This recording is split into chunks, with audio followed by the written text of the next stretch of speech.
Have you ever noticed something strange about life? We say we understand, we say we know, we say this is how the world works, and yet we still suffer, we still grieve, we still fear loss, we still feel shaken when life takes something away. This is where Krishna begins to speak, not to correct Arjuna's actions, but to expose a deeper misunderstanding. Krishna looks at Arjuna and says something unexpected. You speak like a wise person, but you grieve for what does not deserve grief. This is not an insult, it is a mirror. Krishna is saying, you sound intelligent, but your sorrow shows confusion. Because wisdom is not how well you speak. Wisdom is how steadily you stand when life shakes you. Arjuna knows many things. He knows duty, he knows morality, he knows relationships. But Krishna points out the problem. Knowing ideas is not the same as understanding truth.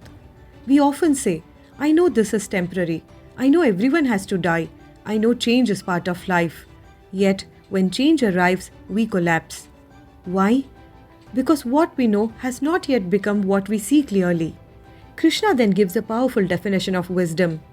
The wise don't grieve, neither for the living nor for the dead. This sounds harsh, but Krishna is not asking us to become heartless. He is asking us to see correctly. Grief is born when we mistake the temporary for the permanent. When we cling to forms, roles, and moments and forget the deeper truth behind them. Today, our battlefields look different. We grieve when a relationship changes, a role ends, a plan fails, a version of life disappears. We say, I knew this could happen, but still it hurts deeply. Krishna would ask us the same question. If you truly understand, why are you shaken? Not to judge us, but to awaken us. Most of the time, we are not grieving people. We are grieving expectations, identities, attachments, versions of ourselves that no longer exist.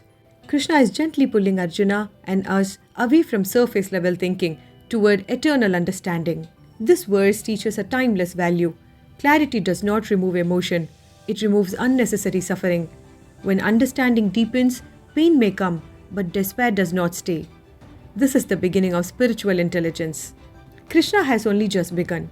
He has not yet spoken about the soul. He has not yet revealed the eternal truth. But first, he clears the fog. He shows us this simple truth. If our understanding is complete, our grief would not control us.